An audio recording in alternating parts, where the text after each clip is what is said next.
Hi, and welcome to this edition of Nature Bites. My name is Karen Roos, and I'm an environmental educator here at the Greenbelt.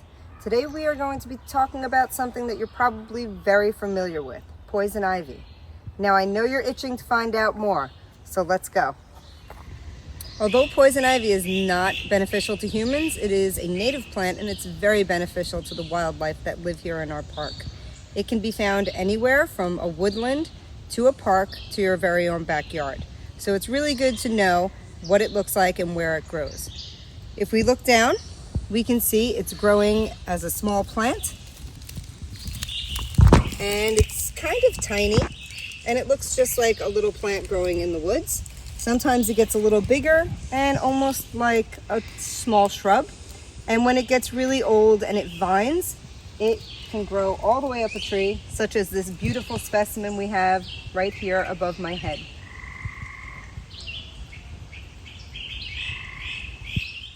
The negative effects of poison ivy on people are that it can give us a really nasty rash. So to avoid that from happening, the first thing we need to do is avoid contact with the plant. Inside plants like poison ivy, poison oak, and poison sumac is a compound called urushiol. Not an easy thing to say, but that's the name of the compound that is found in the sap. So when we touch the poison ivy, we can get it on our hands, on our clothes, even our dogs or cats can pass through it, and then we pet them and we get it on our skin. So avoiding contact with that compound is the first step. So the other thing that has to happen is you have to be allergic to the compound.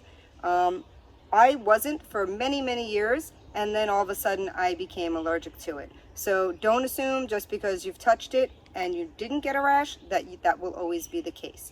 So we still have to be diligent.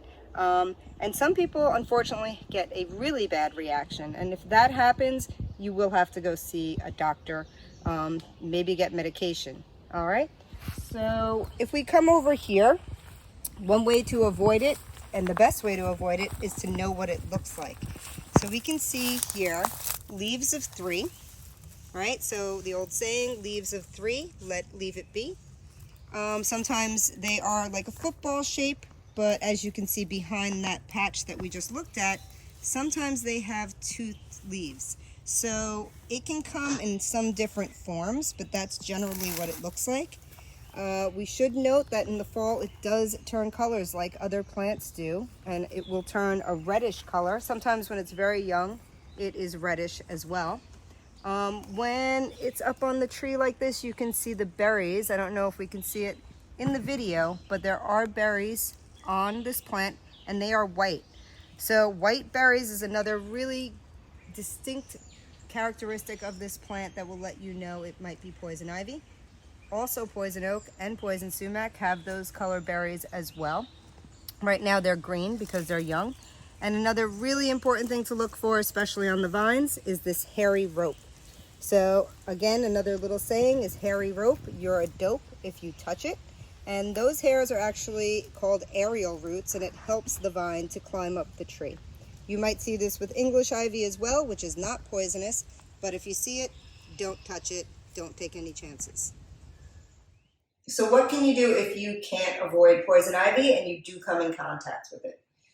First, if you're out hiking, you should probably have one of these or something similar to it in your backpack or your first aid kit. This is a product called Technu, and it can help to get some of that oil off of your skin. So you put this on, rub it, and if you have a little water in your water bottle, rinse it off. Again, that's not the best choice, but if you're out somewhere where you can't get to running water and soap, this would be a good option to maybe get some of that oil off your skin. But remember, when you get back to your house or wherever you are, a bathroom, use a really good soap. If you have something like Dawn, which breaks up oils, use that. If not, you can use a regular hand soap. And some kind of scrub, either a sponge or a washcloth, or you can even use like a nail brush to get that oil off. So what you're going to do is use a bunch of soap. Let's say I have it on my arm here. I'm going to scrub. And you're going to scrub pretty hard, because imagine if you had maybe like motor oil or something on your skin and you're trying to get that off. one scrubbing of this lightly is not going to get that off. So I'm going to scrub it pretty good, and I'm going to rinse it with lots of water. Now, because you can't see that oil, you really don't know if you've gotten it off your skin or not because it's clear. It's not like motor oil where you would see it. So you're going to go back in and scrub again. And scrub all the areas around it where you think you may have touched, just in case you're missing something. And you're going to rinse again. And I would suggest doing this at least 3 times, at least, if you know for sure you touched poison ivy, because you want to make sure that's off your skin. Again, the longer it stays, the more it can cause that allergic reaction. So you want to be a little bit diligent about that. And if you think it's on your pants or on your shoes, you're going to throw those right into the washing machine, scrub your shoes, and if your pet comes in contact, give your pet a really good bath. So now that you know all about poison ivy, you can come join us here in the park safely.